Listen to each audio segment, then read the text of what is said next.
Hello and welcome. Today I'm in the Tier 7 Japanese destroyer, the Shiratsuyu.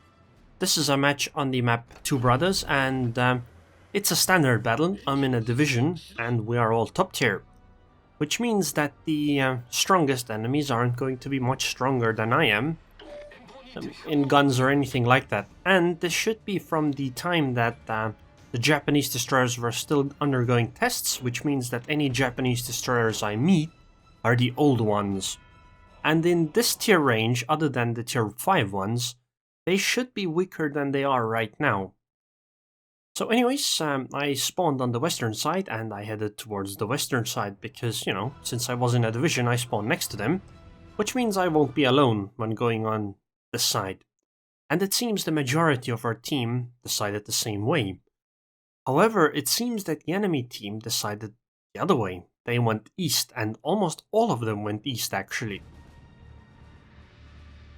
That means that we can't really dilly-dally on this side of the map, because if we take too long here, the enemy team that went all east are going to have something like, 12 versus 4 or 10 versus 4, which is highly favorable for them. And because of how firepower is concentrated, if you are 12 versus 4 and then 12 versus 8, the side with 12 ships should easily win. Because if you are 12 versus 4, you can kill 4 enemy ships, but you probably aren't going to lose 4 ships on your team because you have far more firepower.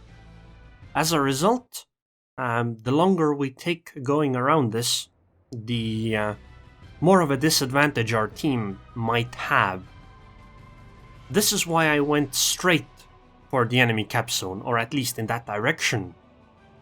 Well, one of the reasons is because, I will be able to support, but the main reason is that if somebody goes first, then your team is more likely to follow. And this is my plan. Like, if you look at the minimap, how often do you see your teammates going in the direction they are going, like this tightly? Usually there's like 1 or 2 that go onto the map edge regardless what you say or what the situation is. Yet in our case, nobody even went past the 3 line. Okay, so I can see Königsberg, Atlanta, Kaiser, and New Mexico. I'm thinking of opening fire on the Atlanta, but never mind. But I do have a Kaiser going over here, and, I hope that she's gonna have a fun time. I will teach this Kaiser 16 reasons why the Shiratsuyu is an amazing ship. Okay, so here I just want to keep going. I want to head behind the cap zone, like more or less where their base was or where they spawned. I will fire at this Atlanta because I'm gonna be behind an island in a moment, so it's a relatively low risk thing. Okay, that Mutsuki seems to be in the way, so I'm switching targets with HE to the Mutsuki. Okay, so she ran into the Kaiser, but well, yeah, the Kaiser just only needed 4 of them, but, 16 because you want to cover a large area. So yeah, that Kaiser just found out what tier 7 is like, and 16 reasons why the Shiratsuyu is an amazing ship. Okay, so the Atlanta is firing at me, but because I am at 10 kilometers, she's going to have a really bad time. It's very difficult to actually hit ships at that kind of range with something like an Atlanta. So, until then, I will try to fight this Mitsuki, and it seems that the enemies are actually trying to fight on the eastern side, which means that I can pretty freely engage this Mitsuki. I think the main threat is the Nagato. Although, the other ones might shoot me as well, but they're gonna have a lot less success. So, this is the old tier 6 Mitsuki, which means that I should have this easily, since my gunfire power is far superior, and, I regard myself as a slightly better player than the average, so I have the confidence to be able to fight the enemies. Okay, so the Nagato did fire, but she didn't lead enough. And as a result, the dispersion went out the window, so I could easily dodge this. The threat here is that maybe the Mitsuki torpedoed like right before she died, and if this appears at the wrong time when you're doing this kind of a turn that I'm doing, you might just die. Like, there is little you can do in those kinds of situations. But usually you're not going to get that kind of, you know, the torps aren't going to come right at that bad moment. So often you can still do something. The good thing is that not all of us came to the western side. Some stayed behind, and at least one of the ships actually stayed to defend the cap zone, which is excellent. Otherwise, I believe that Atlanta could have actually gone through the map and started capping. And that would have been really, really problematic for us. Fortunately, that friendly ship in the cap zone, whoever she is, took care of the Atlanta. Okay, so at this point, we are really far ahead in terms of positioning. We are taking up positions inside their cap zone, while we're still defending ours, more or less at least. And the enemy team is mostly stuck on the eastern side of the map. Basically, you know, they went too far towards the sides of the map. They should have really pushed through the enemies like we did. I guess we didn't really meet any resistance, they did, but you know, they should have just pushed through them because they had, well, they had 12 ships. I guess maybe a few of them stayed behind. Okay, so that Minakaze tried to go around, and I guess she tried dealing with battleships and stuff, but, you know, that's not really going to give them the game. Because right now everything is about positioning. And if we want, we could just literally cap and win. Obviously, I don't want that, because that doesn't give us much experience or credits or any of that. Not to mention, it's nearly not as exciting as actually going to fight. So, I'm actually not trying to win this as hard as possible. I really do wish that the game actually rewarded you for winning really, really, really hard. I believe, you know, that would make sense. So I'll try teaching this Gneiser now the joy of torpedoes, or rather the joy of 16 torpedoes of a Shiratsuyu. I picked up 2 different locations to torpedo. It depends on what the Gneisenau is doing. If the Gneisenau keeps turning and starts heading straight for the cap zone, the first torpedo salvo should be effective. If the Gneisenau turns away and keeps sailing away, then the second one might be effective. Unfortunately, it seems that she's doing, you know, the in-between of that, and as a result, it's not going that well. I'll open fire because it seems the Gneisenau is actually opening fire on the other destroyer, this Minakaze, which makes it very, very unlikely that she will try to challenge me with guns. At least not yet, anyway. Not to mention, this Minakaze used a really, really nice smoke, so that makes things rather easy for me.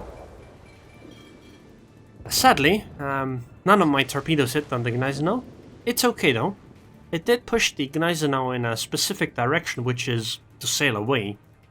As a result, you know, she is gonna have a harder time actually affecting the capping of that our team is doing.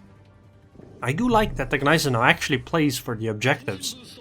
I think that's a smart thing to do, or, you know, that's something you should be doing. Many people don't. But, you know, it does make it easier to fight them. I really would like to fight this Kirov, so I'm gonna start slowing down, and I will smoke and keep shooting this Kirov. At least for a little bit, anyway. I do switch to AP because, you know, it's a Kirov. She has no armor. I might actually have to go out of this smoke. I'll torpedo this New Mexico with 2 torp salvos, and then...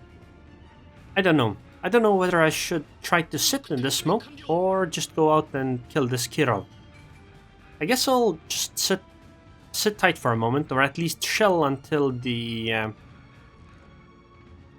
Kirov gets closer. These torpedoes won't reach because they are 4 kilometers. There really is little risk from that. And goodbye, New Mexico. I see that you met some torpedoes. Okay, is the Kirov going to show broadside? If the Kirov torpedoes from this side, though, these torpedoes will reach. So I'm gonna fire my HE guns, and now I'm gonna go full speed and start running, because I think that Kirov is torpedoing the smoke right now. Or maybe she didn't, and she just died to the Gneisenau. It's a bit unfortunate, I really wanted to get that kill, but it's alright, I guess. So, there's a Nagato, 6.6 kilometers, I have 11,000 HP. YOLO, I guess. There really is nothing much else to do. Full speed ahead, and my torpedo reload, actually I don't know, I don't think the torpedo reload is going to be up in time. 20 seconds, so my torpedoes themselves should be reloaded, but the consumable probably won't be. I'm gonna use speed boost to try to get closer. The only downside would be if her secondaries like break my torpedo launchers or something. That would be incredibly unfortunate, because that might put them on cooldown again. I don't quite know how the torpedo launcher thing works, but anyways, goodbye, Nagato. Another 8 reasons why the Shiratsuyu is amazing. Well, actually it's 9. And the 9th is Poi. Goodbye. Oh, it only took 2 torps. So, now let's go towards the Congo. Right now, you see, my torpedoes aren't reloaded. I still have torpedo reload consumable up. I really should not use the consumable right now. What I should do is try to get closer to the Congo, and once I'm close enough, use the consumable, and then torpedo. Obviously the risk is that the Congo might just kill me before that happens, so I can't really do much, but then again, the game is gonna end in a moment anyway. And yeah, well, there goes my ship. I couldn't quite torp the Congo, but I think even if I had tried it, I don't think the torpedoes would have reached anyway. It's alright though, 107,000 damage. Because Shiratsuyu is awesome. Only 1500 base XP because it was a tier 5 to 7 game, 9 torpedo hits, mostly because the ships just died too quickly to the torpedoes, 82,000 damage from the torps, almost nothing from fire or flooding, and the guns didn't even do that much damage either. So overall, it was a really enjoyable game. This is the kind of reason why people want to play Japanese destroyers, I guess. Anyways, I hope you guys enjoyed this video, and I would like to thank the patrons on Patreon. Thank you very much for your continued support, ELR, and I hope I see you guys next time.